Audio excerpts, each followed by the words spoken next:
beginning my career, and I'm a 30-year school teacher, and I think that as a government teacher, I get to introduce the Vice President of the United States is a pretty cool thing. Two or three just really key points.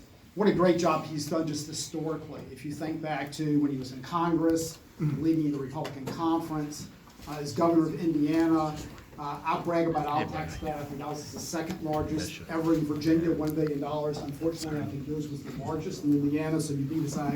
So did a tremendous job as governor of Indiana. And then, of course, it is the 48th vice president. But if I could say from a personal standpoint, he should be an honorary Virginia campaign hero. He has been here so often for us. You go back to 2016, I think you even met with our State Central Committee, which is amazing. But 2017, 2018, of course, this year. And this is, of course, a crucial election for us. We're at 21-19 in the Senate, 51-49 for the House. We're going to win this election, and we're going to be thanking so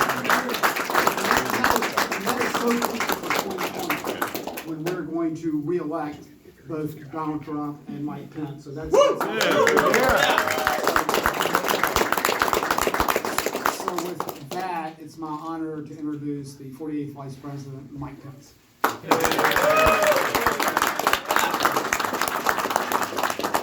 hello, Virginia. It is great to be in the Commonwealth. Give another round of applause for Speaker Kirk Cox, the current and the future Speaker of the House of Representatives. And this is wonderful to see a great crowd out tonight. Thank you all for coming out. It is a crucial year here in Virginia, and I'm here for one reason and one reason only. We need to re-elect Republican majorities in the General Assembly in 2019 and re-elect President Donald Trump.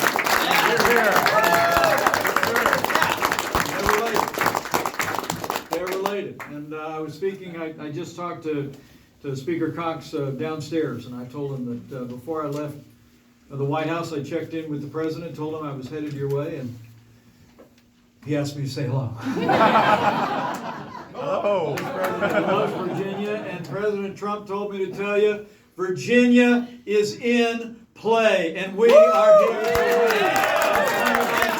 Here. 2020. I also want to thank our great hosts, although they're seems like they've got fairly bright lighting in this particular room. Would you join me in thanking Dan and Julie Clemente?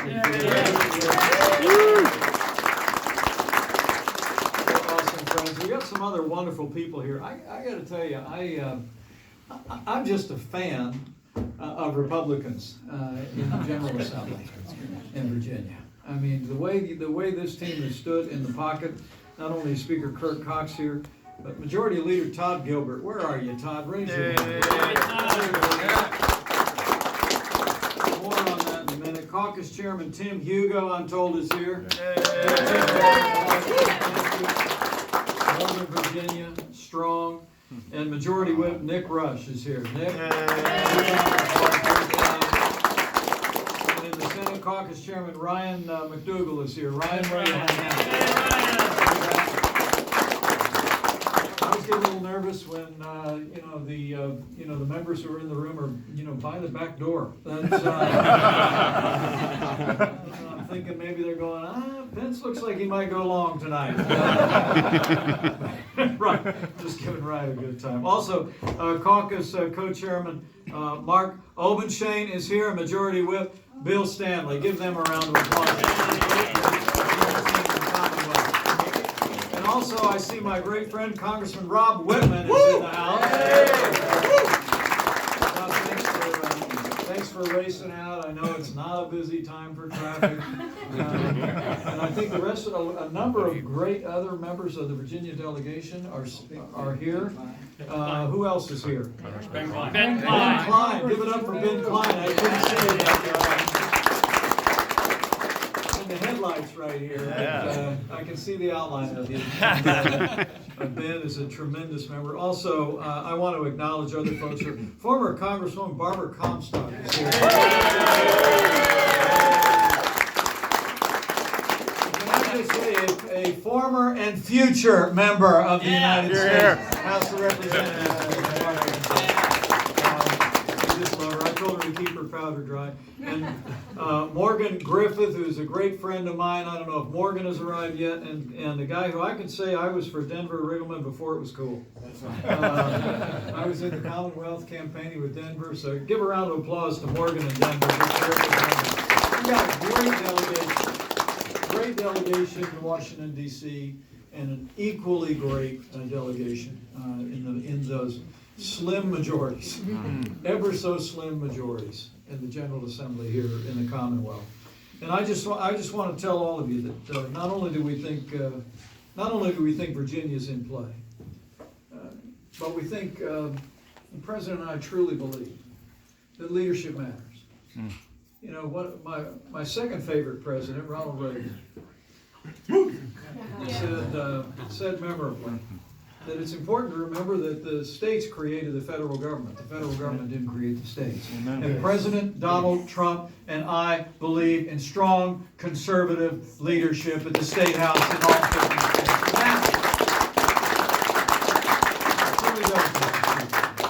It truly does. To advance the agenda, to continue to strengthen our economy, to advance the security of the American people, we have to have men and women at the state level who are leading on a principled basis. And that's what you have here in Virginia. I mean, you've seen that time and time again, despite Democrat leadership elected in statewide offices, leadership that has in many ways shocked people across the country in recent weeks.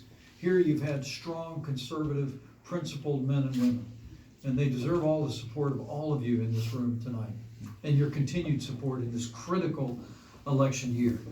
But I want to tell you two things. Number one is I think we've got a great story to tell as Republicans in 2019 and then in 2020. But also I want to tell you that I think the stakes have never been higher and the choice has never been clearer. And here in Virginia, we've got to go out and talk about both things.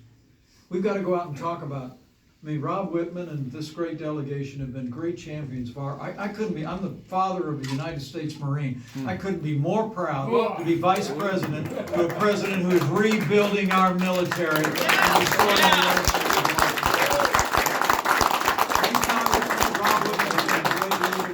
have been fantastic. We've made the largest investments in our national defense in the history of this country. Largest increases since the days of Ronald Reagan. And here in Virginia, and I think of places like Norfolk, I think of the tremendous commitment, the number of veterans that who served in this state, who live in this state now. We've got a great story to tell. And how about this growing economy? 5.3 million new jobs created since election day. Hundreds of thousands here in Virginia. And it wasn't because of liberal leadership at the state level, in the State House. Frankly, it's because with the strong support of the leaders here at the state level and with your delegation in Congress, we cut taxes across the board for working families, for businesses large and small. This president's rolled back more federal red tape already than any president in American history. We've unleashed American energy. We ended the war on coal, and this economy is soaring. We got a story to tell.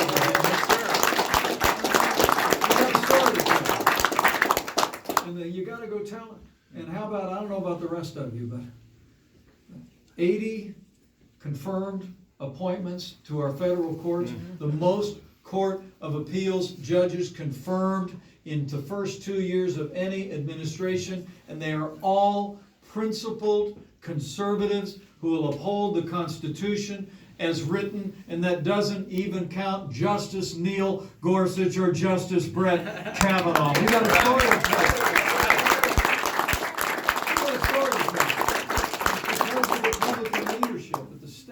Republican leadership in the Congress and Republican leadership in the Oval Office. And the truth of the matter is, with the possible exception of talk radio and Fox News, I always used to say, if you're a conservative Republican, the only media you can count on is the one you have a receipt for. Right? And so your generosity tonight is going to make it possible for us to tell the story of not just what we've done for the country as a whole the leadership that Virginia has supported in Washington and the President and the Congress, but for the principled conservative leadership that's emanated out of the State House. I have to tell you, I couldn't be more proud to serve with the most pro-life president in American history, and I am honored to stand with the members of the General Assembly who took such a principled stand for life, opposing that.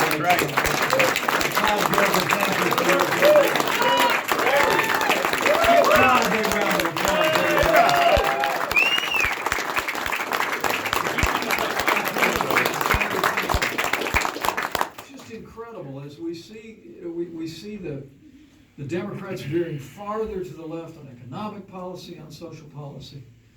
Here in Virginia, you called them out.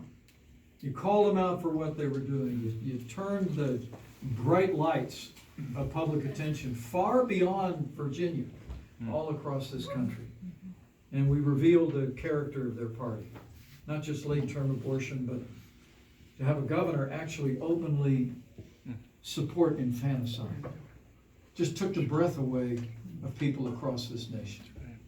But it was a great stand for life. And we're proud of all of you for taking it. We truly are. I called Todd that night on the phone. I think I just left the State of the Union address. And somebody told me they were on the phone with you. Morgan Griffin. Morgan Griffin. Yeah. Has he ever showed up? Did he ever? Just teasing. Somebody tell him I said that. He handed me the phone. He said, I'm on with Todd Gilbert. And he's with the people that took that strong stand. And it was a great honor for me to speak to you that night. Yeah. It was my honor. Thank you, sir. We're still proud of your stand for life, all of you. You've got a great story to tell. I know the strong stand against sanctuary cities that you took here. There's an incredible record of conservative principle coming out of the General Assembly here in Virginia. And I just never want, go tell somebody. Go tell somebody about these men and women and the stands that they've taken. Go tell them about the role that Republican principles put into practice have made on the national level. That's how we win in 2019. That's how we win again in 2020. And the second thing and the last thing I'll say is I have to tell you, in my lifetime, I don't think the stakes have ever been higher. And I don't think the choice has ever been clearer. I mean, truthfully, we have a party that's not only advocating for extreme positions on the values of this nation, the sanctity of life, but we have a party that literally is openly advocating an economic system that has impoverished millions and deprived the liberties of people around the world. That system is called socialism. And you've got leading voices in the Democratic Party, like Bernie Sanders and others, and some of their most high-profile new members in the Congress who are openly advocating for socialism. I spoke at CPAC this year, and I just said, it was freedom, not socialism, that created the freest and most prosperous nation in the world. It was freedom. It created the cleanest environment, the greatest healthcare system in the world, the highest quality of life that the world has ever known. But we got to take the story for freedom out. Now, there might be parts of the country where I don't know, where I don't know if you've been as steeped in the history of freedom in this country. But I know what you're taught from childhood here in Virginia, right?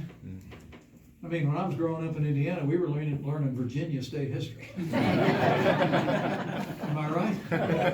I mean, Virginia was the cradle of freedom in this country. And I truly believe with all my heart that if we take the message across the Commonwealth in 2019 that this is a choice between freedom and socialism, if we lay out our values and our ideals and we tie them to the heart of what makes this country great, the people of Virginia and the people of America will choose freedom once again. We will win in 2019 and we will win again in 2020.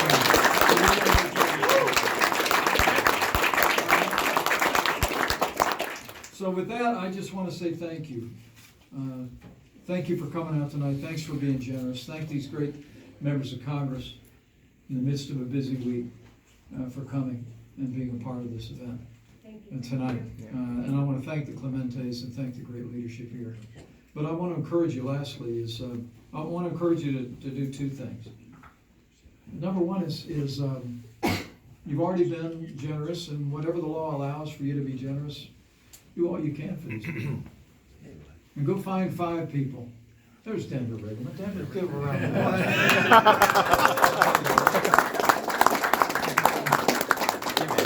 Somebody give Morgan a hard time. I did. Very well. good. Yeah, I got him. I got him. Morgan. Yeah, but I love him. He's fantastic. But I just want to encourage all of you. You all know to be supportive and to go find people that can be supportive. But look, I know people in this room. There are people that have a great stature in your communities. People that employ hundreds of people. And are leaders in your church, in your place of worship. I just encourage you to go let your voice be heard. You know, reach out, sit down with your employees and talk about in 2019. It matters here in Virginia that we not only re-elect, but let's expand Republican majorities in the General Assembly.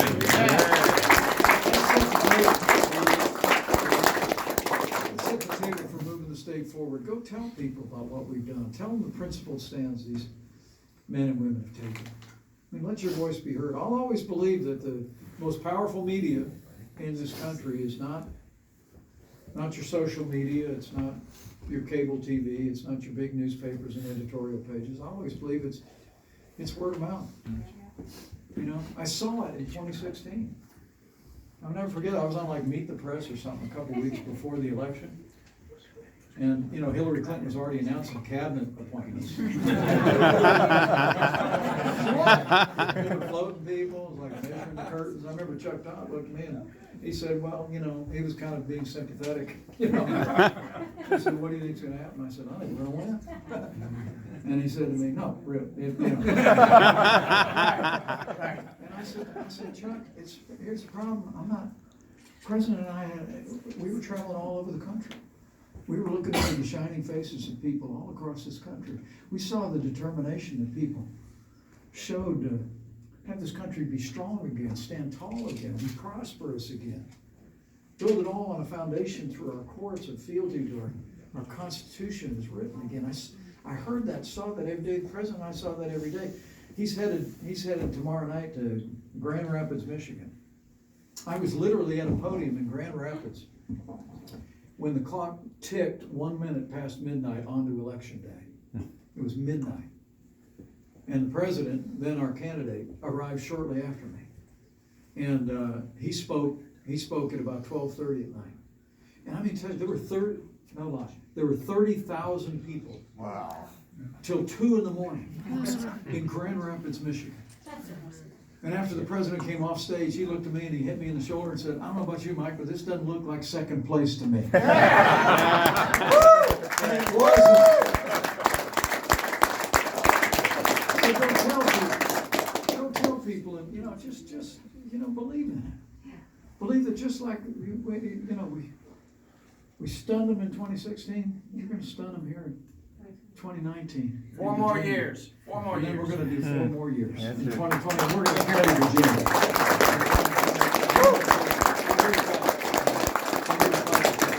And the last thing I would just say to all of you, and you know, in these 2 divided times, I just encourage you to keep all these extraordinary men and women who serve you at the State House, who serve you in Congress, in your prayers. You know, I really do believe the effective and fervent prayer of righteous people availeth much, as it always has. And that if all of us will carry these men and women in prayer, and we'll pray for Virginia. I mean, to be honest with you, I'm sure it's been a challenging time for people of Virginia when you've seen what's happened in the last month in the state. Let's pray for all the people of Virginia, that they once again, at every level, not just re-elect great Republican majorities, but at every level we set the table to have government as good as the people of Virginia, again, all the way to the top in this state. So with confidence in all of you, with confidence in these great leaders, confidence in your delegation in Washington, and confidence in that guy I serve with every day. And faith in God's help. I know we're gonna deliver a great victory for the people of the Commonwealth in 2019. And with your help, we're gonna deliver a great victory in 2020. Amen.